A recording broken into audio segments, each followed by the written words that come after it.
Doris Kirk, University Librarian. We are thrilled to have you all here during Jesuit Heritage Week and as a program, the first of this semester of the Georgetown University Library Associates. It's a thrill and a pleasure to introduce our speaker today, the Reverend John W. O'Malley, a member of the Society of Jesus and university professor in the theology department at Georgetown. Father O'Malley specializes in the history of religious culture in early modern Europe with a focus on Italy. A prolific author, Father O'Malley has received numerous Best Book prizes from notable institutions such as the American Historical Association, the American Philosophical Society, the 16th Century Studies Conference, and the American Catholic Historical Association. His works have also been translated into many languages and published around the world. Father O'Malley has lectured nationally and internationally. He has received Lifetime Achievement Awards from the Society for Italian Historical Studies, the Renaissance Society of America, and the American Catholic Historical Association. In 2016, Father O'Malley was the recipient of Harvard University's very prestigious Graduate School of Arts and Sciences Centennial Medal, a medal fairly rarely given. It's the school's highest honor, and it recognizes alumni who have made extraordinary contributions to the world. We're thrilled to have Father O'Malley join us today to discuss his newest book, which is available outside for purchase and for book signing. It's called The Jesuits and the Pope, a historical sketch of their relationship. It will also be available for purchase after Father O'Malley's remarks. His lecture today is part of the Jesuit Heritage Week, an annual initiative on campus that explores and celebrates Georgetown's Jesuit history and traditions. I'd like to take a moment to thank our Jesuit Heritage Week partners, Abby Lindsay and Kate Cullen, for including the library in this year's extensive array of Jesuit Heritage Week programs. My thanks also to the library staff members who have made this program possible, Emily Minton, Katie Thomas, Johanna Lunt, for all of their work, and also to Amy Richards and to Mike Madison for photographers and video for this program. It's always a pleasure for us to highlight members of the Georgetown faculty whose research, publications, and scholarly pursuits the library supports through providing access to resources and much more.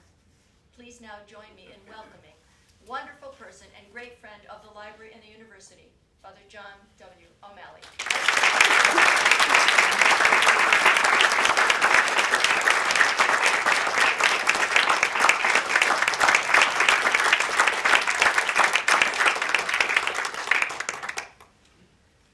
Thank you very much, Artemis. I'm delighted to be here to help celebrate. Can you hear me back there? Can you hear me? Jesuit Heritage Week, also to have another connection with the Library Associates, and also to, in gratitude for the help that the library has given to me in my writing and research. I really could not do what I've been doing without the library, the general collection, and special collection here on the 5th floor of manuscripts and archives, and then the Woodstock Theological Library in the lower level. These have been wonderful. When I first came here, I was wondering just what will the library resources be like, because I was in Cambridge, Massachusetts, and with Widener Library and so forth. I've had no problem. I'm delighted. I'm delighted to be here. Also, I'm here to sell a book. Don't want to forget that. This is an interesting subject, the Jesuits and the popes. Most people know two things about the popes today. One is that Pope Francis is a Jesuit, and the second thing they know is that somehow or other the Jesuits have a vow to obey the Pope or a vow to be loyal to the Pope or something like that, which I will deconstruct shortly. But at any rate, so this relationship with the popes is such an interesting topic. It's amazing that there's never been a book on it, and this is the first.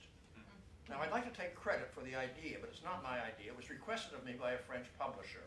So and to fit into a series where the word limit is very specific, very small. So that's why it's such a small book, which I was very grateful when I was writing it.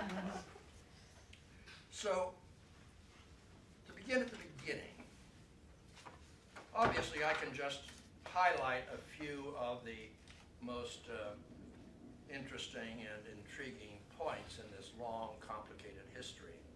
The first thing to be aware of is that we cannot understand the relationship of the Jesuits to the papacy without putting it into the context of the other religious orders.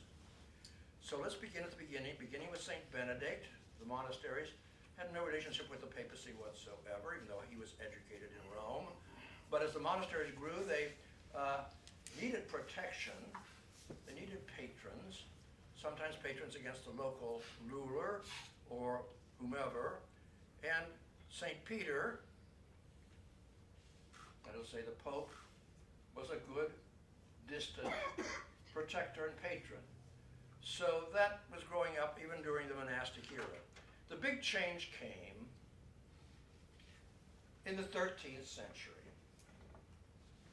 with the founding of the mendicant orders, especially the Dominicans and the Franciscans. So what happened? St. Dominic put together this group of priests to counter the Albigensian heresy, and they were not attached to any particular diocese.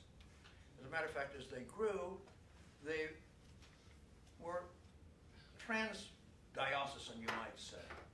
And so they were not under a local bishop, and what was their warrant for what they were doing? Well, beginning with St. Francis, but then with St. Dominic, it was the papacy. So the papacy approved them as a corps of ministers in the church that's separate from the local or diocesan clergy. So this is part of the richness of Catholicism, but also been very problematic through the years, through the centuries. But part of the richness of Catholicism, we have these two corps of ministers, and more or less a division of labor. So the Dominicans were moving around, especially preaching. Franciscans, their work with the poor and so forth, other things they did. But this relationship they had with the papacy became a relationship of a partnership, in which the orders, of course, were the junior partner, but they began to receive a lot of privileges in terms of their ministry, which were resented by the bishops and by the diocesan clergy. So the 14th, 15th century is a century of conflict, you might say, between the orders and the local clergy. A lot of cooperation among them too, but a lot of conflict. And as a matter of fact, in the Fifth Lateran Council,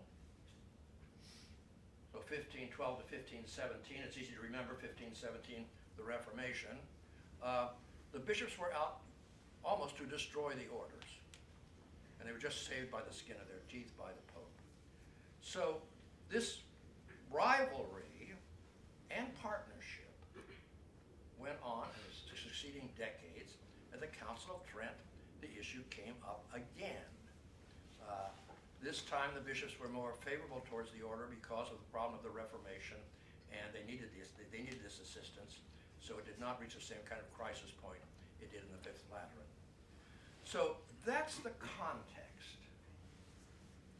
The Jesuits moved into a framework of relationship with the papacy that's already established. And it's a relationship of dependence, it's a partnership, it's a relationship where the orders depend on the papacy for certain favors and cannot operate without the papacy. So that's the background. So by the time the Council of Trent, the Jesuits had already been in existence for several decades.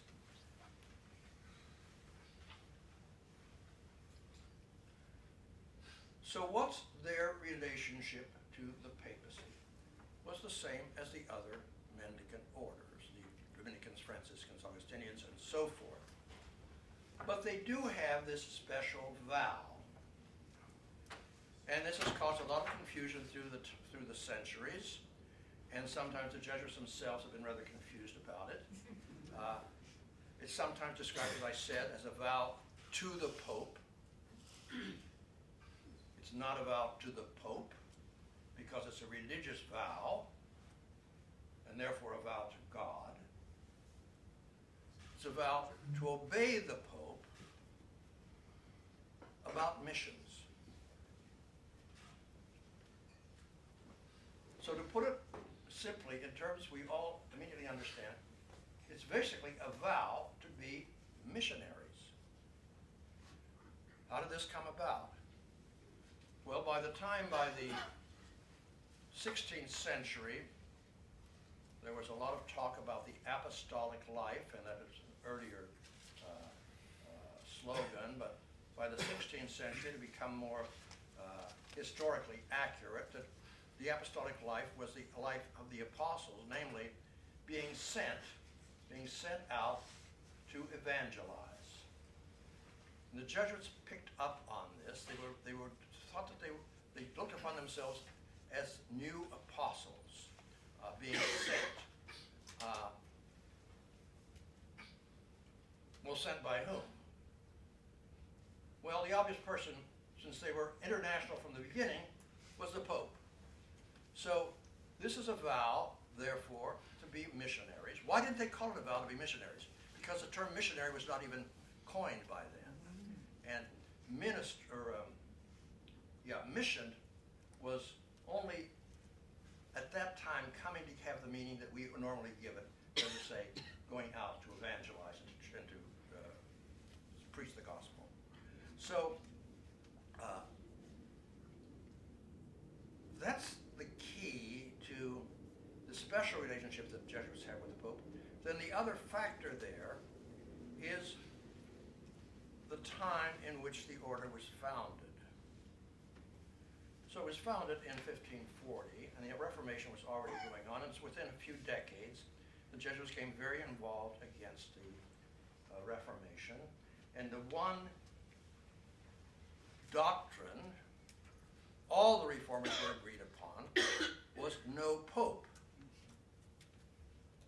So it's no wonder that the Jesuits in this situation became great defenders of the papacy.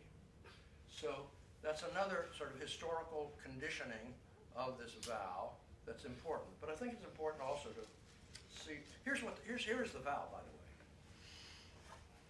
It's very simple. I further promise to God special obedience to the sovereign pontiff regarding missions. That's it. Nothing more. So, how do the Jesuits understand this special relationship, and especially their defending the papacy in the time of the Reformation? Juan Alfonso de Polanco, was Ignatius' executive secretary, himself a genius, I would consider one of the real co-founders of the Jesuits. Here's what he said: "We are papists, only in what we have to be and nothing more, and even that with an eye to the glory of God and the common good." Not all Jesuits heard that. Ignatius: "Let them defend the Apostolic See and its authority and draw people to an authentic obedience to it in such a way that they do not make themselves papists, unworthy of credence by exaggerated defenses." Not bad. But nonetheless, special bonds had different articulations through the centuries. So what, in general, is this relationship between the popes and the Jesuits? The popes trusted them and distrusted them. The popes liked them, did not like them. The popes put limits on them, the popes gave them favors. Put limits on them to the point in the late 18th century of suppressing the order altogether, as you know. So let's take a look at Ignatius himself. Of course, he was a Spanish Basque, did not grow up in Italy. His first real contact with a living pope was when he came to Rome in 1537, and because of a certain coincidence, met Paul III, and they hit it off. And by 1539, he was able to persuade Paul IV to approve the Society of Jesus. So Paul III, on September the 27th, 1540, issued the bull Regimini Militatis Ecclesiae, which established the Society of Jesus, gave it its warrant for ministry in the church. It's the basis still today of the way the Jesuits operate. So it's our rule, if you will. It's the Jesuit rule, modified in 1550 by another papal bull, but basically it's the same document. So that's the first relationship of the Jesuits directly with the Pope, and with the Pope Farnese, Alessandro Farnese. This goes on to establish a relationship between Ignatius and the Jesuits and the Farnese family. So in 1537, the 13-year-old grandson of the Pope, Ottavio Farnese, was married to the 16-year-old illegitimate daughter of the Emperor Charles V, Margaret of Austria. This was a dynamic marriage, pure and simple, and a very unhappy one. At a certain point, Margaret of Austria, going to be known as Madama, Margaret of Austria, took St. Ignatius as her spiritual advisor. And he was finally able to persuade her to consummate the marriage. And a set of twins was born. Ignatius baptized them. So this was a family, personal relationship now with this papal family, which went on even further because from the very beginning, the Jesuits had the idea of building a church in the center of Rome. They were right there near the Capitoline Hill, right near the Piazza Venezia, and of course what they lacked was money. After Ignatius' death and the death of the next general, Lainez, the third general, Francesco Borgia, was able to persuade another grandson of Pope Paul III, another Alessandro Farnese, to build the church which we know today as the Gesù. So if you look at the facade of the Gesù, you'll see the seal of the Society of Jesus, but then the inscription is this building built by Cardinale Alessandro Farnese of the Holy Roman Church. So another great connection of the Jesuits. So it was a good relationship, a very favorable relationship. Two more popes. Finally, when Ignatius was still alive, 1555, Gian Pietro Carafa was elected. He and Ignatius had had a little tiff in Venice some years before when Carafa was still a cardinal. Disagreed about a few things about the Theatine order that the Carafa had founded. And supposedly, when Carafa was elected, took the name Paul IV, according to an eyewitness, Ignatius quaked in every bone in his body. And well he might. Carafa was bitterly anti-Spanish because of the Spanish takeover of native Naples, and suspected every Spaniard of having some kind of conspiracy against him. So shortly after he was elected, he sent the papal police to the Jesuit headquarters to have it searched for weapons of a conspiracy against him and against the Holy See. Well, they found no weapons, but gives you some idea. It's not going to be an easy relationship. Ignatius dies in 1556, and several years pass of war with Spain, between the Holy See and Spain. And finally, in 1558, 2 years after Ignatius' death, the Jesuits are able to assemble in Rome to elect a successor. The Pope sent a cardinal to supervise the election and sent word that the constitutions were to be changed. The constitution specified the general was to be general for life. Paul IV felt that Ignatius was a tyrant, that he had been too autocratic in running the Society of Jesus, and insisted that this be changed. Every 3 years, Jesuits sent a delegation to him saying that, well, we really don't want to do this. Just what I thought. This disobedient, unruly crowd, what can you do with them? No, it's 3 years. So they accepted that. They also imposed upon them the obligation to recite the office in choir. So this was a very unhappy relationship. Fortunately, if I may say so, Paul IV died the next year.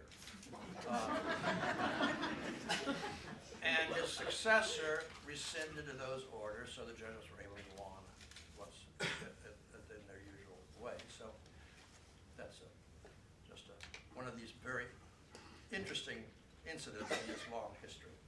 Let's skip ahead now to a happier pontificate. Gregory XIII, 1572 to 1555. Gregory XIII had a degree, a law degree from the University of Bologna. He was a learned man himself, very interested in education, and as a pope he was very influential in favoring academic institutions. The University of Bologna itself, then the kind of faltering University of Rome. Meanwhile, what had happened in Rome? Unlike other Italian cities, the University of Rome had never really taken off. This partly due almost entirely to the complicated political history. Moreover, there was no training whatsoever for clergy. The University of Rome had a theological faculty, but in a large one, really. But this was really academic theology. It was not geared to ministry. In 1551, the Jesuits founded the Roman College. Now, this was a humanistic school. It was meant for boys, ordinary lay men, young men. But Ignatius immediately, they began to sort of upgrade it. So began to teach philosophy and theology, and therefore the Jesuits themselves began to come here to do their theological training. Meanwhile, almost at the very same time, Ignatius founded the German College. Both these institutions are still in existence today, of course, which was for boys from Northern Europe, Germany, Hungary, and so forth, to be trained to be priests, to be sent to Rome, to be trained there, to be priests and pastor, and go back and be bishops and priests. So these two institutions were there, but they were faltering for lack of money. And so Gregory XIII comes along and generously endows them, beginning with the German College, and with that the school began to take off. And as I say, it's still in existence today. And the Roman College also, and he built for the Roman College a brand new building because they were very cramped quarters. That building stands today in the Piazza Collegio Romano, in the center of Rome, right next to the Palazzo Doria Pamphili, right 3 minutes from the Pantheon. So what's the upshot of this? The Roman College, the German College, Gregory founded the Venerable English College for English boys who wanted to go back to England, couldn't be trained there because of the Reformation. The Jesuits founded the Greek College, he supported that. There's a Maronite College, Gregory supported that. This was the beginning of Rome becoming the center for clerical education in the Roman Catholic Church in the world, which had its ups and downs through the centuries, but especially since the 19th century has been continually growing. So last count, there were in Rome about 125 universities, colleges, institutes, seminars, and so forth, devoted somehow or other to ministry in the Catholic Church. So this is a part of the transformation, really, of the city of Rome that people don't pay much attention to.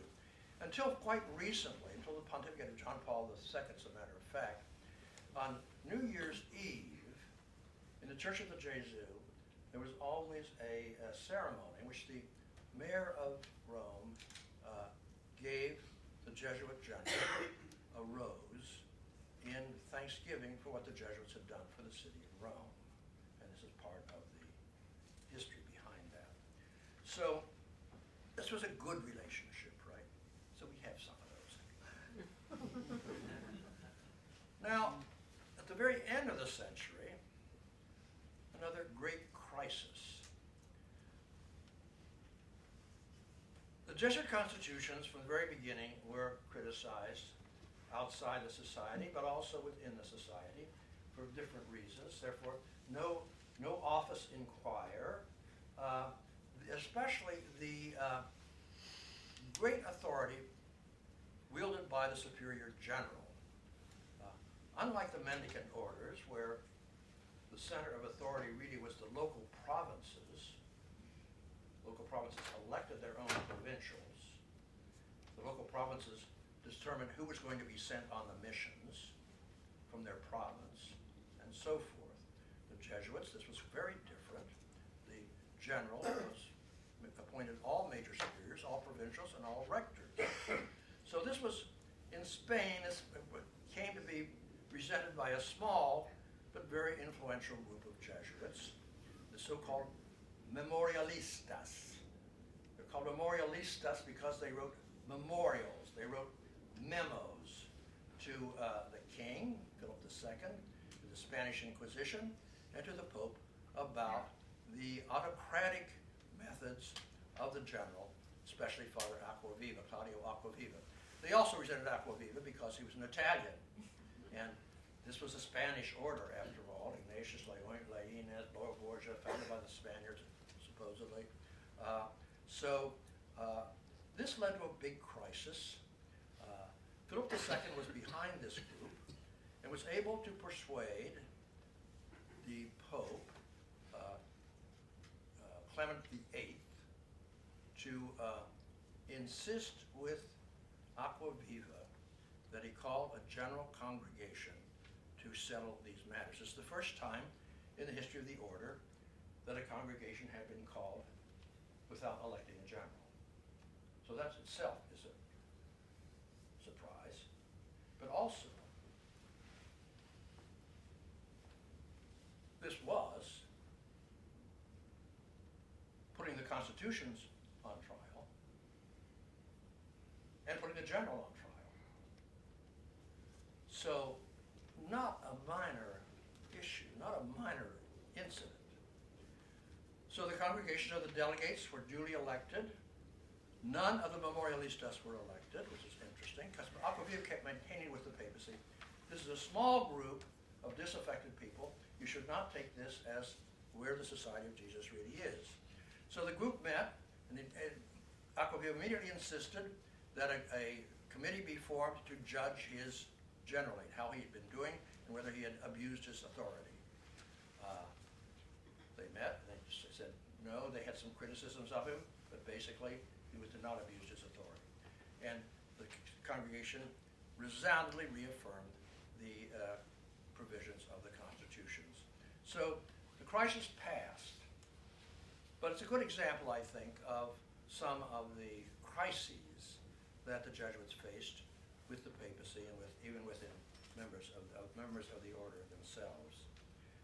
So what's an aftermath of that is interesting and tragic, really. There were 27 of these memorialistas. We know exactly who they were because they'd signed these documents. Of these, 25 were new Christians, that is to say, from new Christian families. That is to say, from originally old Jewish families or Morisco families. So there had been, for several decades now in the society, a growing resentment of the Jews in the society. The second general, Lainez, was a new Christian. He was a Jew. Polanco was a Jew. Rivadeneira was a Jew. And others holding high office in the provincials and in the missions. So there was a background to this. But at any rate, the congregation decided that henceforth no one from Jewish blood would be admitted to the society. until 1946. Wow. Now, exceptions were made along the way, and there were so few little loopholes, but by and large, that's held, and that's the background for it. So you can see how these incidents had all kinds of repercussions. I better move along here, haven't I? So let's move to the suppression. So, how to explain? So this in 1773, the Society of Jesus was suppressed worldwide. How to explain this? This order was, on the surface, extremely successful. Its churches were filled. It was growing actually at that time, unlike most of the other religious orders who were declining. It was had a very booming mission field, mission work. Jesuits were writing books on all sorts of subjects, highly regarded, so forth. How did this happen? I say it's a good example of what I would call the perfect storm. It's just several factors kind of coming together, several factions who didn't particularly like one another, but were able to work together for the suppression of the Jesuits. One of the main ones, of course, is the Jansenists.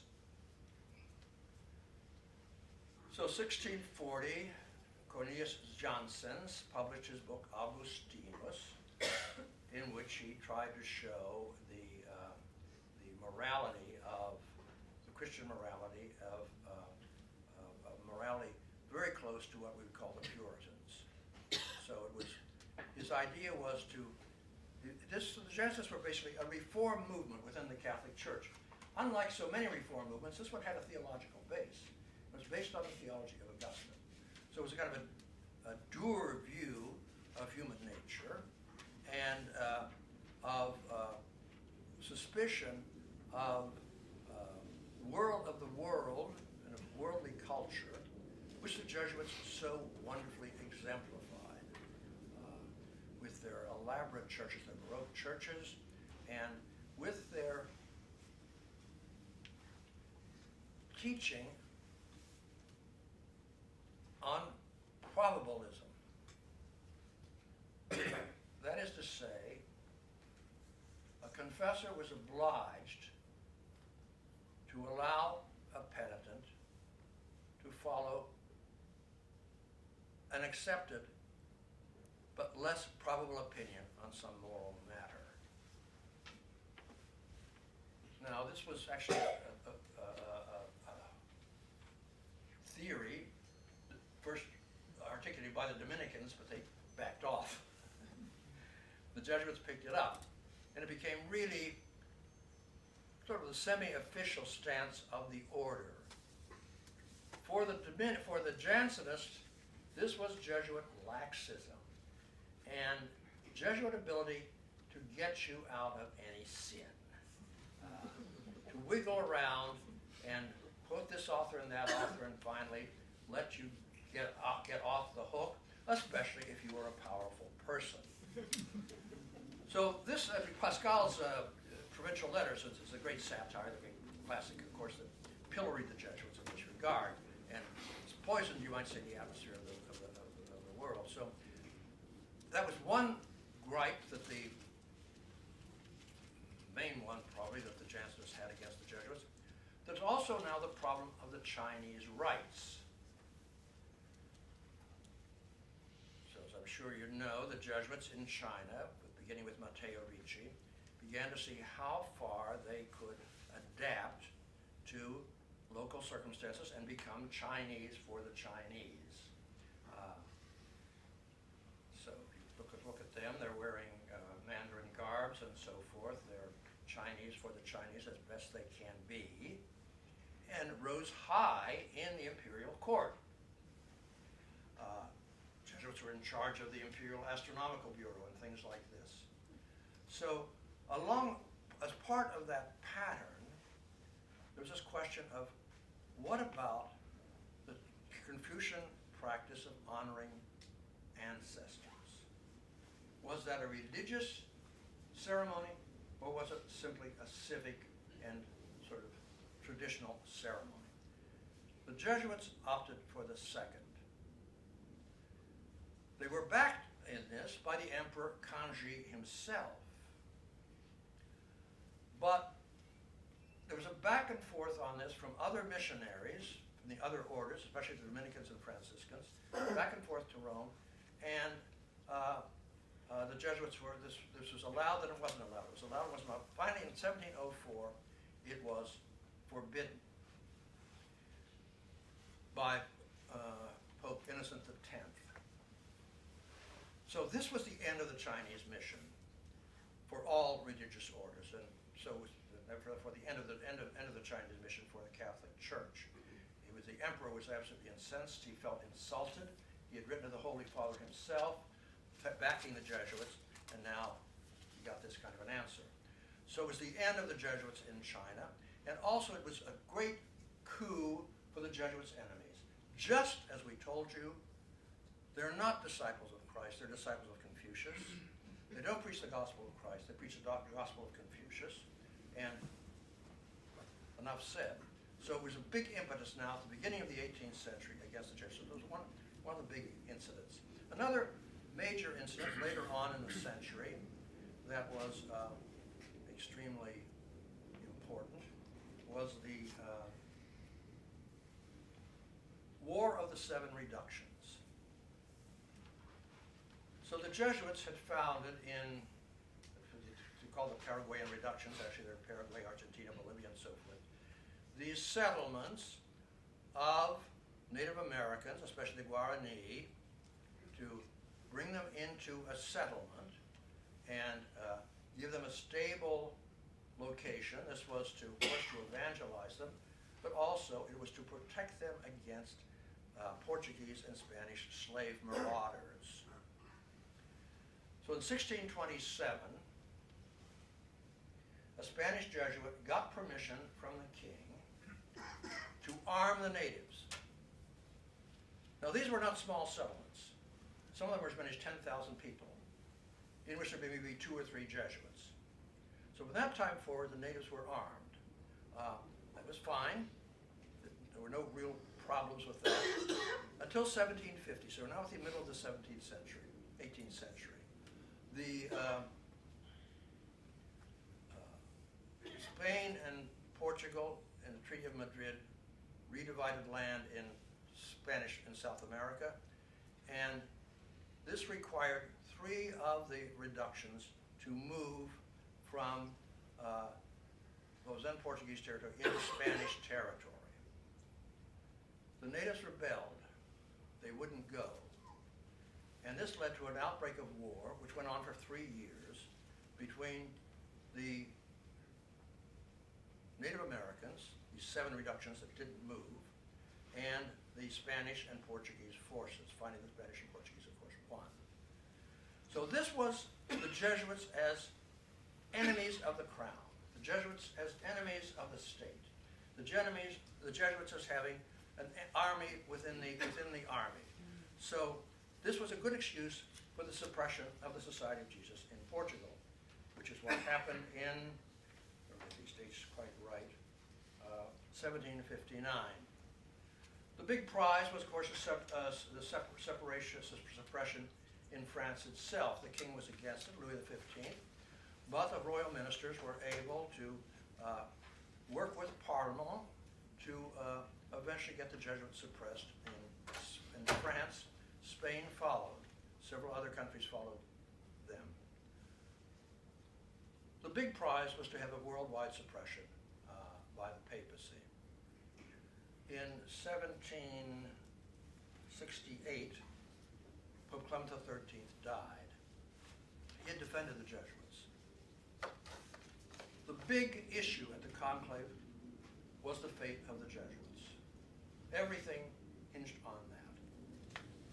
It took 185 ballots to get a pope.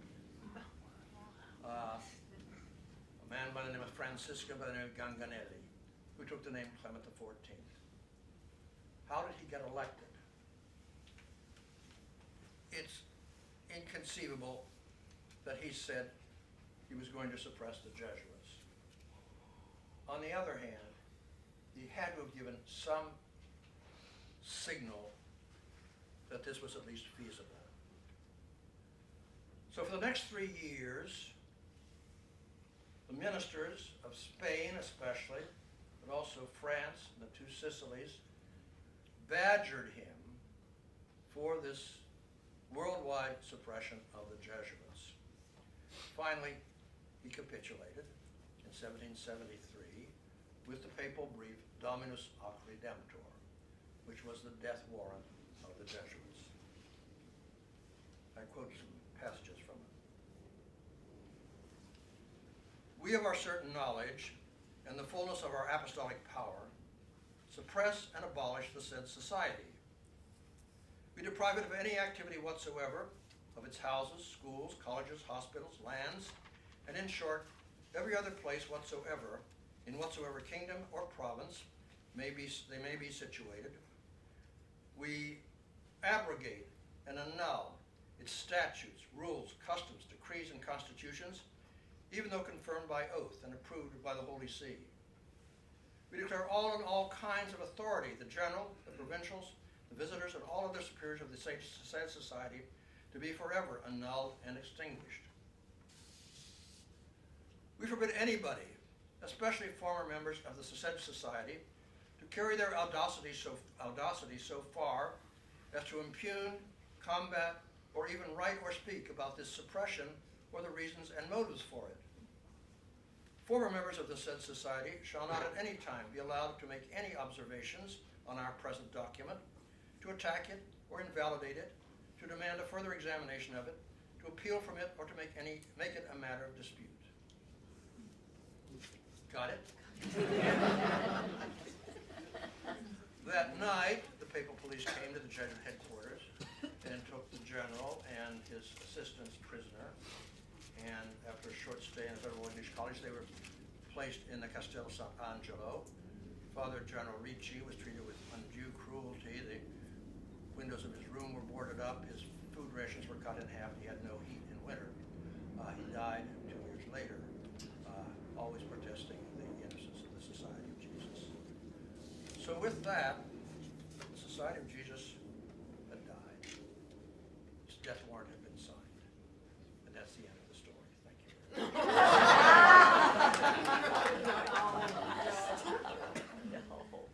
Why are you laughing?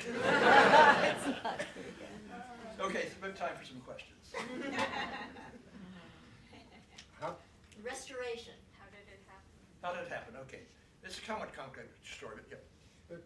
Question? Well, I just got one. How the restoration happened.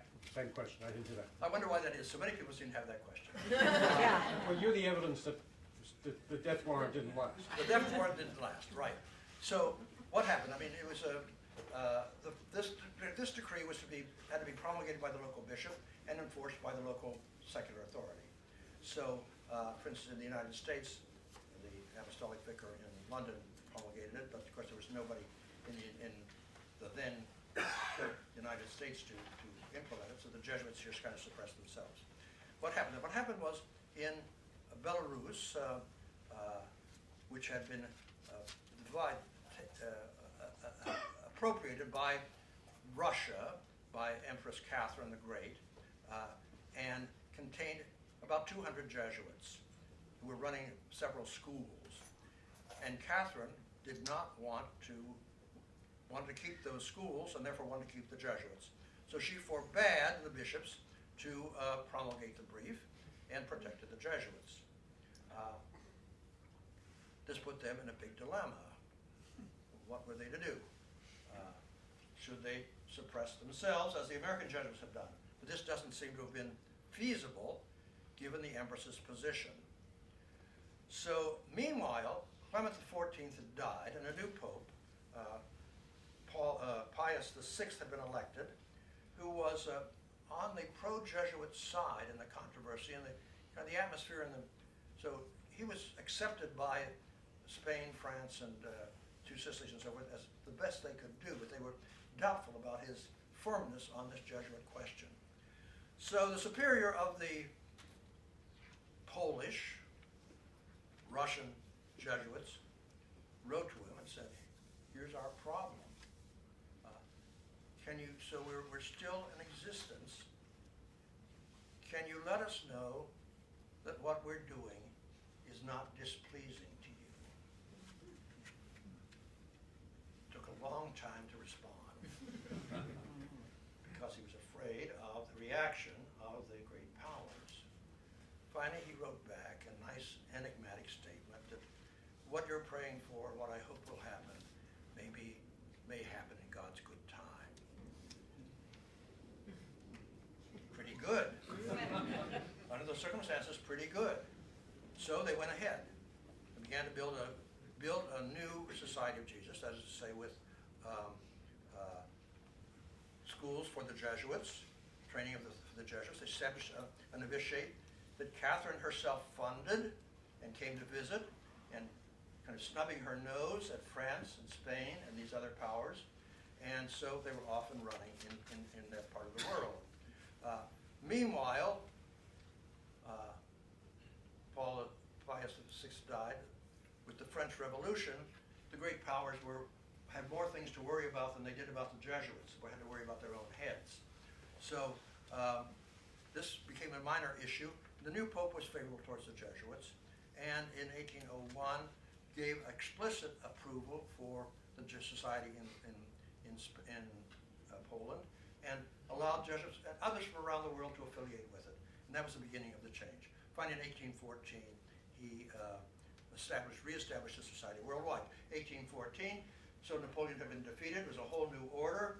The Pope had been restored to Rome, so he could do this. He did it, and the Society of Jesus was up and running again. Long, hard road ahead, but the society had been restored. You know, if you buy this book,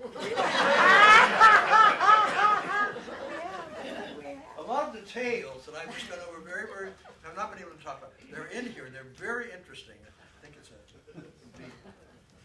you'll love it. Yes. Father, I was a student in Switzerland in 1955 and 1956. While there, Father Jerry Yates was traveling with us as a group of students. He said that I am illegally in this country. The Jesuits were barred in Switzerland at least until 1955 and 56. Could you tell us something about that? I never knew more than what he told me. Well, I don't know much more than that either. I mean, this is true. It was not just in Switzerland. I think also in Sweden. There were a couple other countries where they were officially barred. And this happened during the 19th century, off and on. I mean, the history of the Jesuits in the 19th century, they're in France, they're kicked out of France. They're in France, they're kicked out of France. They're in Poland, they're in Mexico, they're kicked out of Mexico, and so forth. So it's a back and forth. So I really can't say specifically about Switzerland, but this was not unusual. That's no longer the case. I know that. I forget just when it was solved. One more question, right? On Artemis, we're getting. Go ahead. One more, yeah, over there. Father, during the time of the suppression, did the Jesuit schools in Rome and in, was it Germany you said, did they continue? Did they go out of business? You were during the suppression. Yeah. They went out of business. Okay, then they get started up again? Well, the difference from place to place. I mean, so what happened with all these institutions, and especially what happened at the schools? Well, different things happened in different places. And certainly in the Papal States, it was, not so drastic. But in other parts of the world, they were simply, Spain and Portugal and so forth, they were simply taken over. They were made into secular institutions, or they were some of them were just simply made into libraries or other kinds of institutions. So when the Jesuits were reestablished, they didn't have anything. I mean, it was building up from nothing really, with some few exceptions. But to say the Papal States, it was somewhat different otherwise. So it was a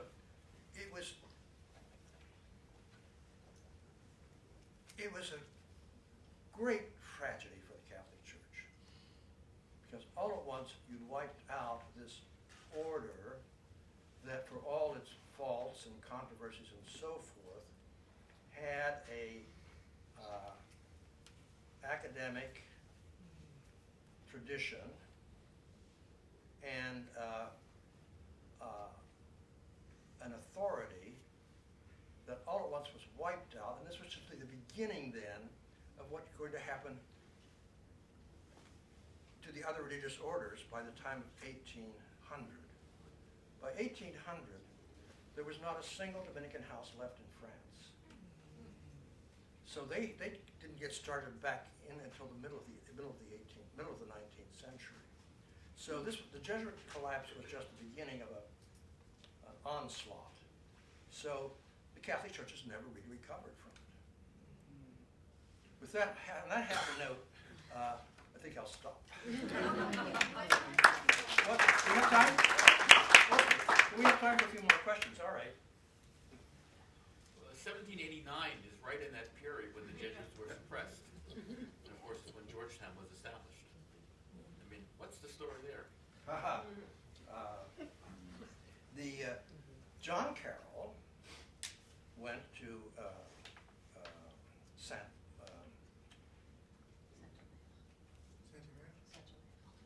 Malo.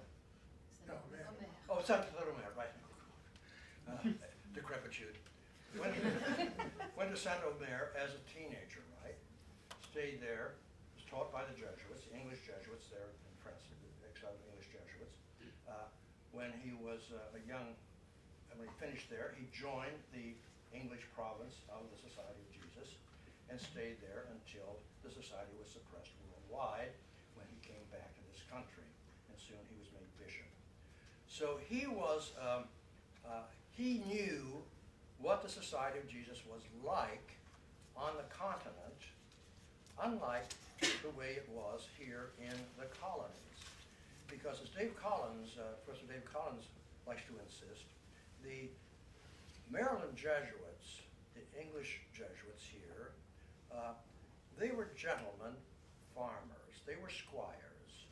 There were a few churches, there were some things like this, but they had no idea of the, you might say, the intellectual and institutional impulse of the rest of the society.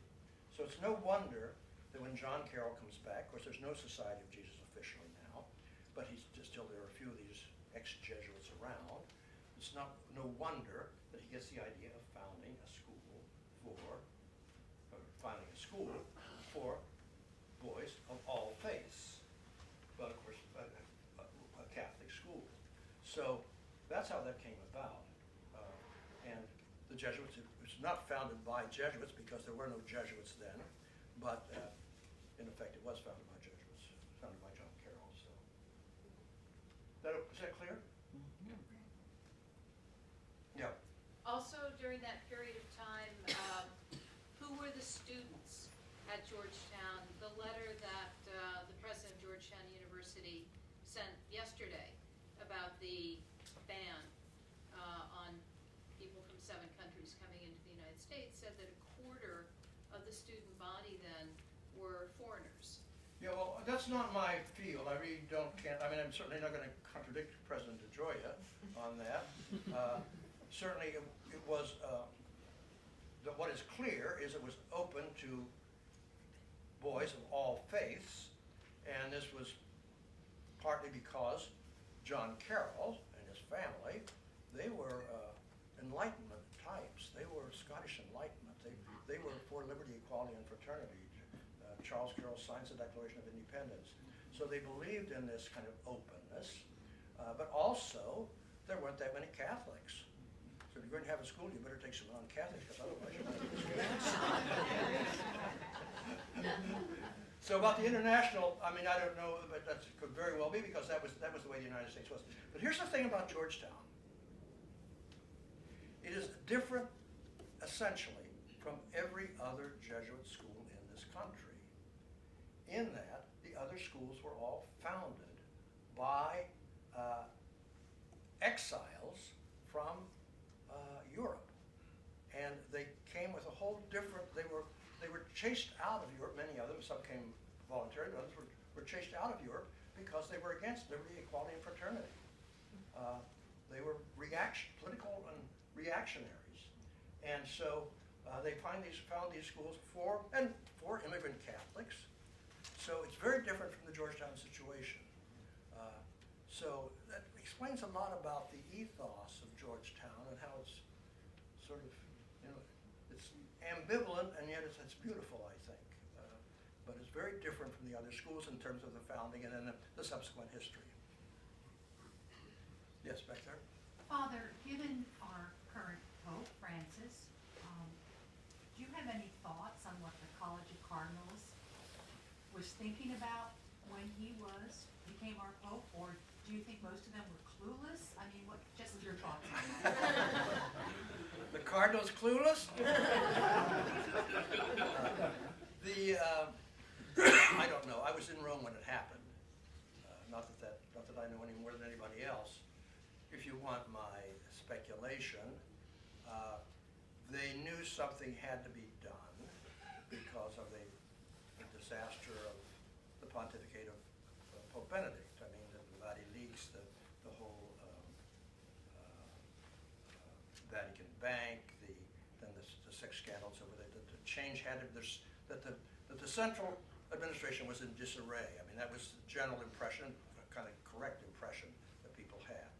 So apparently Bergoglio gave a talk. I mean, he was in the pre-conclave meeting of the bishops, in which he gave a strong talk about what was needed, and I think that was maybe one of the factors that favored him when it came to the election. Also, he had been a runner-up the time before, and he had a reputation for being conservative, and so that was certainly appealed to some of the cardinals. They got a surprise. So that's about the best I can do on it. You never know what's going on in people's minds in these elections. Yeah. Father, about Francis again. A lot of people point to his Jesuit aesthetic, his Jesuit rhetoric, his Jesuit style, but then if you look, a lot of people also said he was alienated from the society for about 20 years before he became Pope, and that he hadn't lived in a Jesuit house for 25 years. Can you shed any light on kind of that divergence? Well, I mean, I don't know any more than what I read in the newspapers about that. I can say this, when I was there in Rome, the Jesuits were shocked. They didn't know what to expect. And I came back, I was in Rome, I was living at the Gregorian University, and so this was after the election and so forth. I was walking down the hall, I ran into an English Jesuit friend of mine, Norman Tanner, historian, and he said, "Oh, John," he said, "what are we going to do?"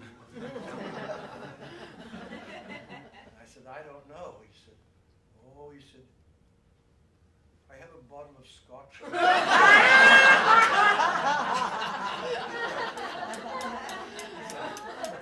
So we solved the problem that night. But, I mean, he was very definitely an ambivalent figure, and very alienated from Father Kolvenbach. So we didn't know what to expect. So when 2 days after or 3 days after he was elected, he called the general, and that was, a great relief, and really, if a reconciliation was needed, that was the reconciliation. So it's gone on just fine since then. So one more. No, okay. Father, I'm very interested in the short certificate of Gregory the 15th, and I just looked it up in your book, and I'm an art historian, and I'm very fond of the painter Guercino, for whom he did a number of works. That's a Ludovisi Pope, right? Yes, that's right. Yeah. Well, I have another book called The Jesuits, and he figures more in that than in this one. So he was very favorable to the Jesuits, and of course he canonized Ignatius and Francis Xavier, and he and his nephew then built the Church of San Ignazio in Rome. So that was a honeymoon pontificate. It was a short one, but it was a I know the prince and princess Ludovisi. Slightly.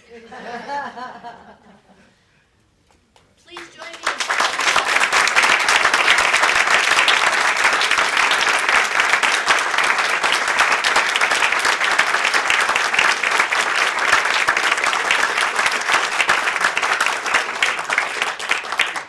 Father O'Malley and programs like this are one reason why the Library Associates have been so integral to Georgetown University and especially to this library. The resources that we're able to purchase for the library that support scholars like Father O'Malley are crucial to us and are in large part thanks to all of you. So if you enjoyed this program, if you would like to see more programs like this, we invite you to become members of the Library Associates. We're also very happy always to accept your gifts to the library that will enable us to continue to pursue the modes of excellence that this university in fact displays. Speaking very personally, I will say that the Jesuits at this university inform an ethos in all of us. They give us a different dimension to the work that we do at Georgetown. And for that, and for all of the Jesuits in this room, in addition to Father O'Malley, I am very grateful, and I ask you to join me during this Jesuit Heritage Week to thank our resident Jesuits at Georgetown.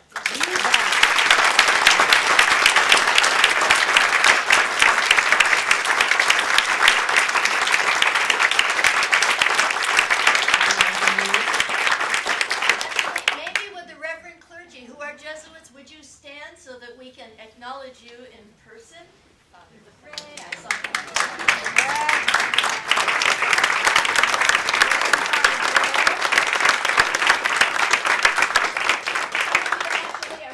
Already, Father O'Malley brought a standing room only crowd here, and I will reinforce something that Father O'Malley said. In our special collections, we have the original Bishop John Carroll proposal for an academy at Georgetown. And in fact, indeed, it says this academy will be open to people of all religious profession. And it couldn't be more welcoming and open to all of our students, faculty, and staff today. So once again, thank you, Father O'Malley. Thank you, members of the Society of Jesus at Georgetown. Thanks to all of you for coming. I hope you will enjoy a light lunch that we have for you, and I hope you will buy Father O'Malley's book, because this was just the beginning of the grand history. Thank you all.